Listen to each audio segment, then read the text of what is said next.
Well, good morning. Thank you. Well, we'll try that again. Good morning. There we go. Okay. Whew. Got a little nervous there for a second. Hey, we find ourselves in the middle of a beautiful and glorious season. Many of you have been looking forward with great anticipation since last year for this season. Some of you would get up early nights or early mornings and stay up late nights just eagerly anticipating this season. And of course, I'm talking about football season, right?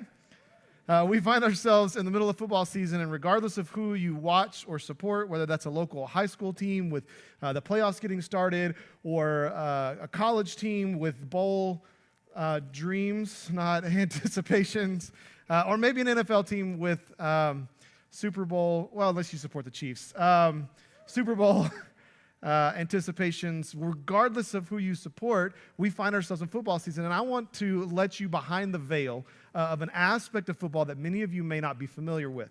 So when I was in high school, I was a junior in high school, and I played wide receiver, outside linebacker for our high school team, and I was also the gunner on the punt team. So if you think about when it's time to punt, and you've got those two people on the outside, and their job is to be the first ones down the field to tackle the person who is receiving the punt.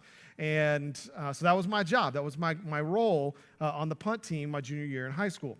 But here's the part that we're going to kind of unleash that veil, get behind the curtains a little bit. There is a lot of code words used in the game of football. That when things maybe go wrong and everybody's yelling, or people from the sidelines, in fact, you may see it right now when quarterback drops back, and the whole sideline's like, pass, pass, pass. They're letting everybody on the field know what's going on for that play.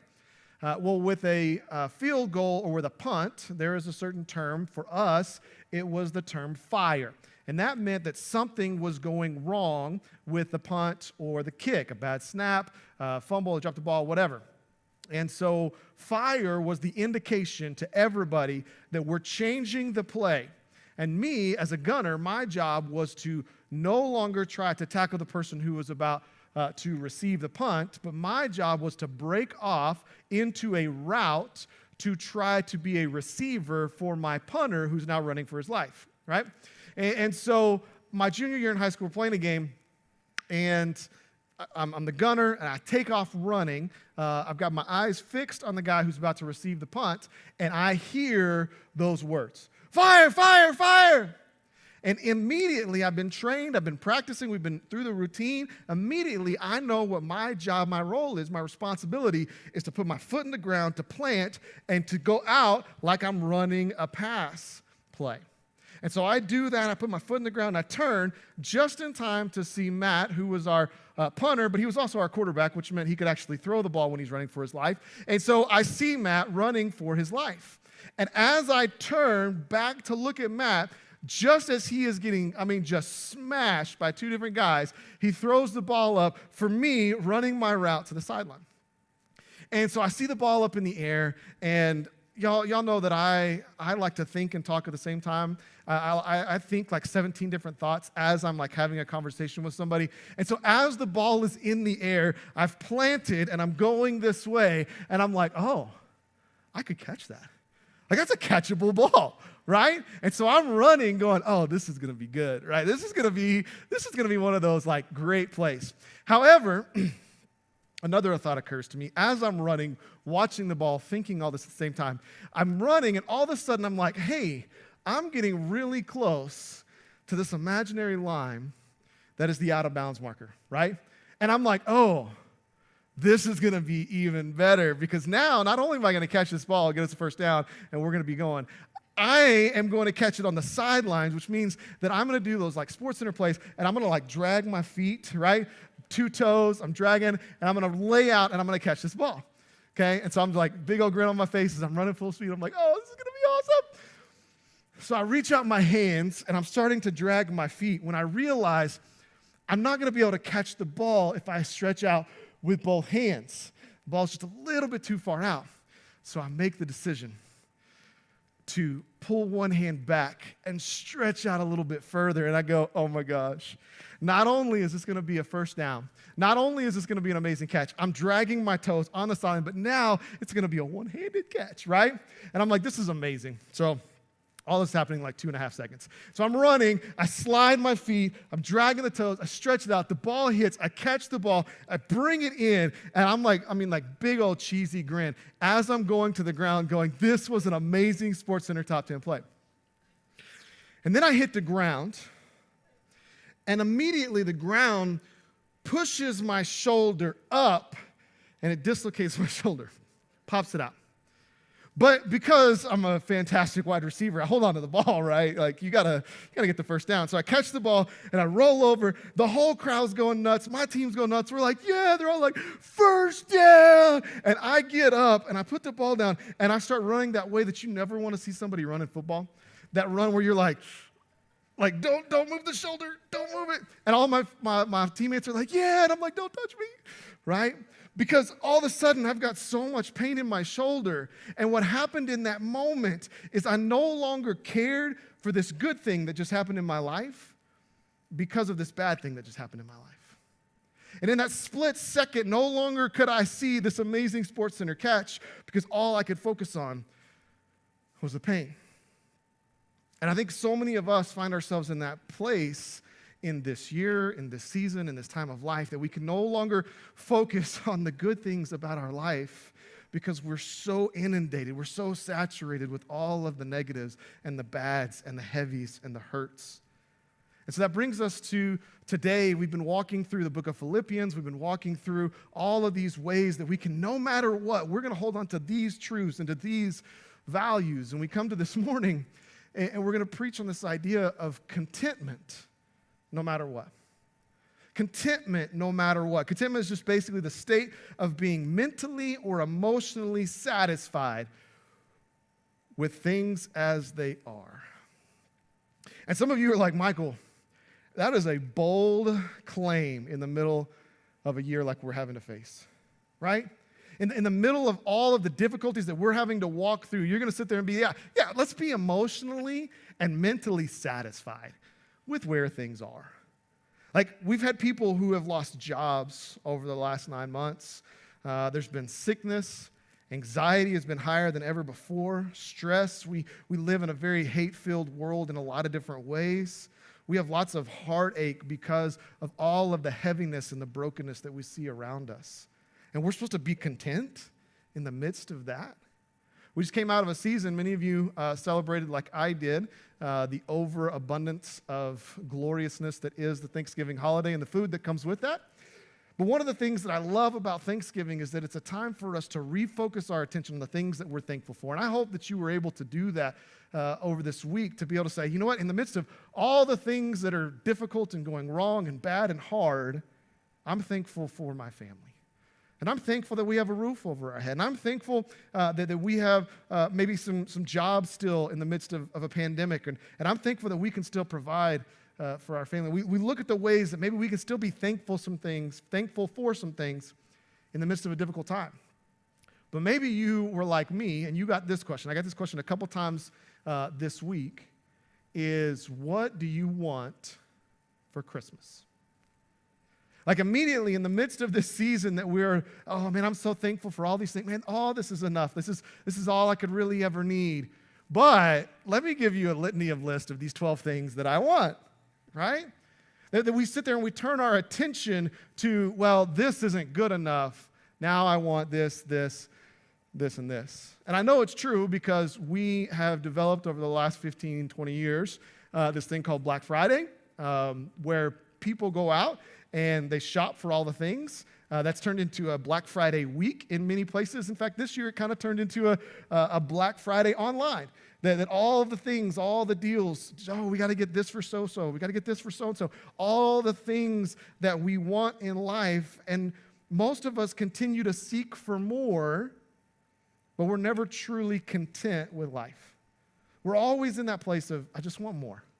Like, we may be in that place where you sit there and go, man, if I could just have a nicer car, then maybe I would be a little happier. Or if we had a newer house or a bigger house, then I could be content with life. If I just had this, then I could be content. Then I could be contentment no matter what. But before we get any further into this, I want you to understand that contentment isn't ignoring your hope for the future. It's not like, oh, hey, these are the things, my hopes and dreams that I want for us as a family or for my children or my grandchildren. No, contentment is not about ignoring your hope for the future, nor does it negate your concerns about the present. We have some very hard present realities, things that are difficult in our life, things that are not going the way that we think they should, right? And the being content doesn't mean you go, okay, I'm okay with these things, right? I'm okay with the racial injustice or the social injustice. I'm okay with those things. And no, contentment is not about being okay with those things with our present reality and the concerns that we have. It's about the things that motivate and drive and give us hope and give us life. Socrates put it this way: he who is not content with what he has would not be content with what he would like to have. You see, we get to a point where if we're not content with what we have, if we're not in this place of emotional and mental satisfaction with the way things are, then we'll never get there. It doesn't matter if you get the next greenest yard, if the next white picket fence, the next newest car, all of those things will fade. Contentment is less about the things you have and more about what motivates you in life. Jesus put it this way. He was talking in Matthew chapter 6, and he was talking about don't be anxious about tomorrow. Don't worry about tomorrow. He says that the Lord takes care of the birds. He takes care of the flowers in the field. He will also take care of you. So don't be anxious. Don't worry, because the Lord will provide.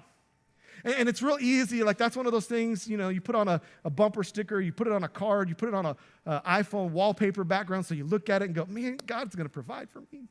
Do not worry, don't be anxious, right? But it's something else when you're walking through the difficult times, and especially right now, we all find ourselves in just a hard, heavy season. And how do you find contentment in that? How do you not worry?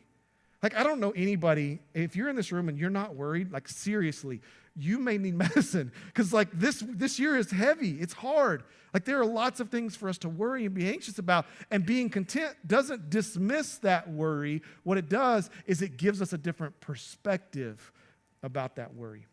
So Paul in Philippians chapter 4, he kind of addresses it this way as we're continuing to walk through Philippians chapter 4, starting in verse 11. He says this: "Not that I am speaking of being in need, for I have learned in whatever situation I am to be content." He goes, it's not about need. I've had need, but in every situation I've learned I need to be content. This is what God is teaching me. Verse 12.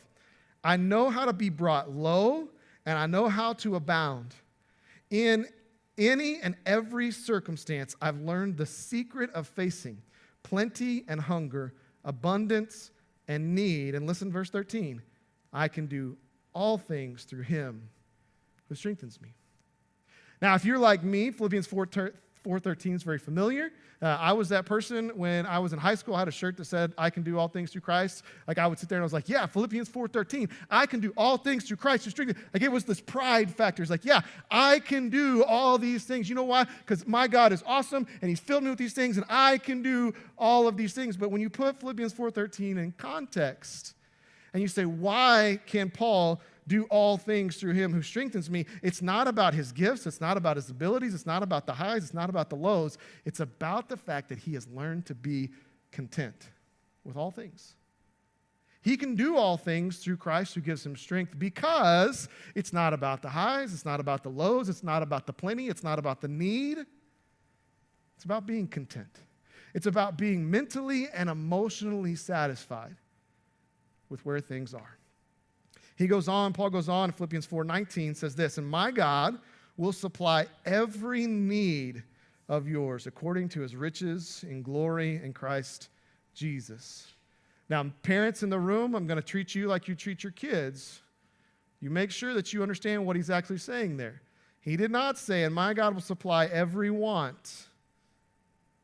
He said, "My God will supply every need." And we know that there's a difference between wants and needs. I want a new car. I need a car that runs and gets me from point A to point B, right? The wants and the needs are different. And we have to understand that when we start unpacking this idea of contentment, that it's about the needs, not the wants. Now, here's the thing. Oftentimes when we are listening to a sermon, we're listening to a message, and we're listening to somebody teach on a particular topic or subject, we often have this idea that the person who is up here teaching is the expert at this topic, has studied this topic, has it all figured out, and has life all together. And I'm going to go ahead and speak on behalf of myself. Ryan's over here. I'm going to speak on behalf of him as well. That the truth of the matter is that most of the time, the person who's up here teaching has studied, but does not have this all figured out. Doesn't have life all together. Doesn't have this picture-perfect life of, hey, if you guys could just do it like me, then you would be okay. That's not the case. I don't really want to preach on this topic because I don't really like this topic. I don't really want to say in the midst of my own selfish desires, okay, I'll be satisfied with what I have, with what God has provided for me. Because my selfish desire wants, no, I want this, and I want this, and I want this. And so for me to sit there and go, to be content in all things means that I've got to be okay with how things really are. Paul's no different. A lot of times I look at Paul and I go, man, Paul had it all figured out. Paul knew what he was talking about. He was the apostle. He was the preacher. He would go. He had it all figured out so he could talk to the people and he would just enlighten them with this great glory of knowledge. But here's the problem, is that Paul didn't have it figured out. Paul's life was pretty crummy. And the same person who just said, in highs and lows, in need and want, in all of the things, and no matter what circumstance, that person who just said, I am content, I'm satisfied, also wrote this in 2 Corinthians 11:23, says this, are they servants of Christ? I'm a better one. I am talking like a madman with far greater labors, far more imprisonments, with countless beatings, often near death. 5 times I received at the hands of the Jews the 40 lashes less one. 40 lashes meant that you were going to die. And so if they did 39 lashes, then they're like, oh, we'll just beat him to the point of death. He won't quite die. So it says 40 lashes less one. Verse 25, 3 times I was beaten with rods. Once I was stoned. He's not talking about stoned. He like rocks. They threw rocks at him, right? Once I was stoned. 3 times I was shipwrecked, a night and a day. And I was adrift at sea, on frequent journeys, in danger from rivers, in danger from robbers, danger from my own people, danger from the Gentiles, danger in the city. This is starting to feel like a Dr. Seuss book. Danger in the wilderness, danger at sea, danger from false brothers, in toil and hardship, through many a sleepless night, in hunger and thirst, often without food, in cold and exposure, and apart from other things, there is the daily pressure on me of my anxiety for all the churches. That guy just said, I've learned the secret is to be content. Man, his life was so full of ups and downs. In fact, when I read this list, I feel like I'm watching a Texas Tech football game, right? The ups and downs of just the hardship of walking through it. I have to admit, so I've been a Tech fan for as long as I can remember. In fact, there's a rumor, I'm not sure if it's true or not, when I was like 6 days old, my mom and dad took me to a Texas Tech football game, and I slept through the whole thing, except for the Matador song, and I put my guns up, right? Thank y'all for getting that. So I love Texas Tech football. I love watching, but if I go to a Texas Tech football game, I can't leave early. I can't. I just, if I go to the game, if I'm watching on TV, like I want to watch the whole thing through. But lately, my response when I'm watching a game, some of you may be like me, your response is this verbal expression at the TV or the field. Some of you are like, Michael, mine is not PG. You can't say mine out loud. But my response when I'm watching the game, when something happens, is just, come on. Right? Like that's what it is. I was at the Baylor game a couple weeks ago, and I'm just sitting there, and I'm by myself, perfectly content, nice and peaceful, and all of a sudden something happens, and I'm like, come on! Like, I don't say anything else. Like, I'm not, yelling at the ref. I may be thinking it, but I'm not yelling at the ref. That's just my response. It's like I'm angered, or I'm frustrated, or maybe I'm excited. I'm like, come on, right? But that's my response. It's just, come on. But at the end of that emotional response, at the end of being able to express my frustration or my upsetness or my anger or my excitement, whatever that emotion, the highs or lows, at the end of all of that, I come back to the fact that I get to sit there and watch my team play. Whether they're winning or losing, whether they're scoring or not scoring, whatever the case may be, emotionally, I get to come back to the fact that I get to watch them play. And I'm excited about that. And I'm content about that. If I get to be at the game or if I'm watching on TV, I am content with the fact that whether they win or lose, play good, play bad, I'm going to continue to be faithful and watch. And the same is true for us in our relationship with Jesus, our walk through Christianity. We've got to get to a point where we go, no matter the highs, no matter the lows, I want to be content with who Jesus is. So how do we do that? How do we find contentment no matter what? How do we get to the point where we go, okay, Michael, I want to be satisfied in the highs and the lows, mentally and emotionally satisfied with how things are. How do I do that? Well, it's just two simple things. The first is find out who God really is. And secondly, trust that he will do it again. Find out who God really is and trust that he will do it again. So number one, find out who God really is. Well, we already know from Paul that God is faithful to supply every need that we could ever have. That we know that he wants to continue to give us our needs. But how many of us really have embraced who God really is? Not just for face value, not just, hey, I come to church on Sunday and I listen and I hear who God is, and then I walk out the door. So I've been in student ministry for 19 years, and in those years, I have on multiple occasions been on a charter bus. Anybody been on a charter bus? One of the most beautiful things about a charter bus in recent years is that almost every charter bus is now equipped with a DVD player, which means, as a youth pastor, that I can put on a DVD and children will stop fighting, right? In theory, right? And so I was talking to a bus driver a couple years ago, and we were just talking about what movie we were going to watch, and I think we decided to put on like Ratatouille, and he was like, oh, I've never seen that movie. And I was like, what? Like, you're a bus driver, you drive all over the nation, you drive schools and churches and choirs, and you've never seen Ratatouille? He goes, oh, no. I've heard it 1,000 times, but I've never actually seen it. How many of us are like that with our Christian faith? We've heard it 1,000 times sitting in the chair at church, but we've never actually seen God move. We've never actually seen God move in our life. We've never actually embraced the fullness of who God is. We don't actually know who God really is. We know who God in theory is, but we don't know who God is. And so you've got to get to a point where you really find out who God is to you. John Randall's the famous evangelist and teacher. He put it this way. He said, know who you are, know who you serve, and know where you're going. Like, know who you are is all about identity. It's who I am in Christ. Know who you serve is all about who that is, who that God really is to you. And then know where you're going is this hope and anticipation that you are walking into his presence when you die, and you get to spend eternity in his glory. Know who you are, know who you serve, know where you're going. Why? Because you really found out who God is. You truly found out who God is in your life. Paul did that, right? Paul, for the first part of his life, was a persecutor of Christians. And he killed Christians, he persecuted and put them in jail. And eventually, he had a real, authentic encounter with a living God. And it changed his life, right?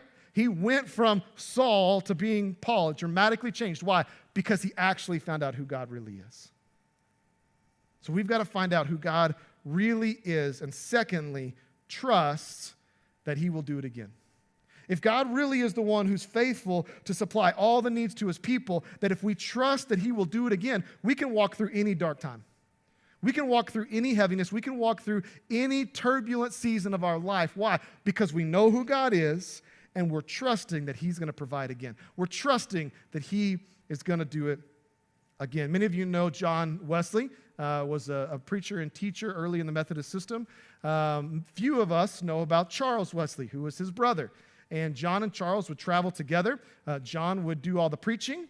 Charles was a songwriter, and he would lead the songs. He would write the songs for their church gatherings. And Charles Wesley is famous for saying this. He said, let me write the music. Let John preach. Let me write the music, and I'll teach the people theology. Why? Because the songs that we sing stick with us. The songs that we sing begin to mean something different to us when we start embracing that music, and it changes us. It helps us understand a little bit better of who God is. And so I want to help you understand, trust that he will do it again through a couple worship songs, a couple of them that we sing here on a regular basis. The first one's called Do It Again, right? It's about elevation worship. This is what the bridge, Brian, bridge, right? The bridge says this: I've seen you move. You've moved the mountains, and I believe that I'll see you do it again.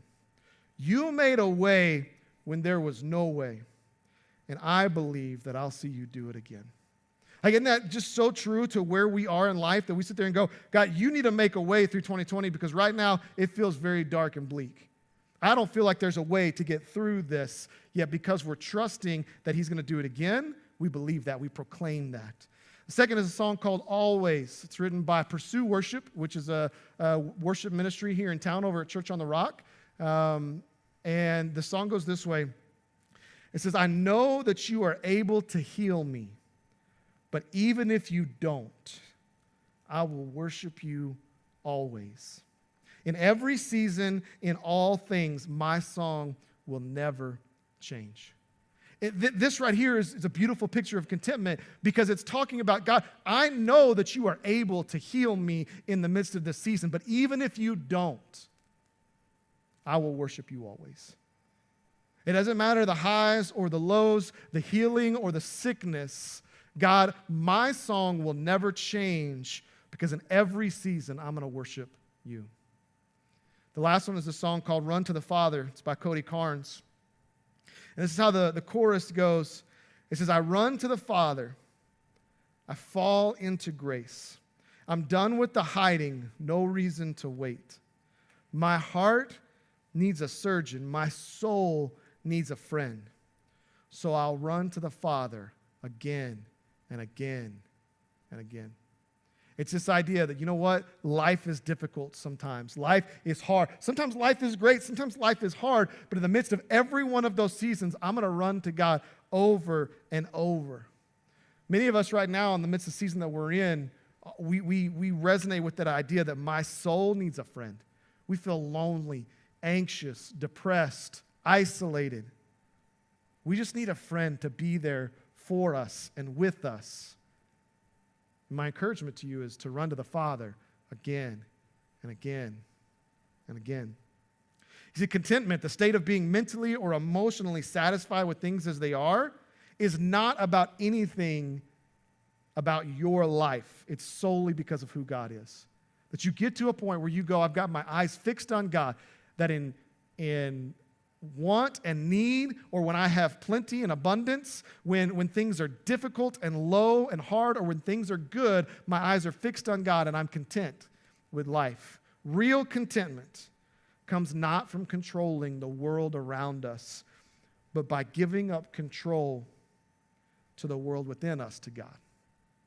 Heavenly Father, God, we thank you for this morning and the opportunity to be able to open your word and understand a little bit more about what Paul is talking about when he says that I've learned the secret of life, and it's to be content.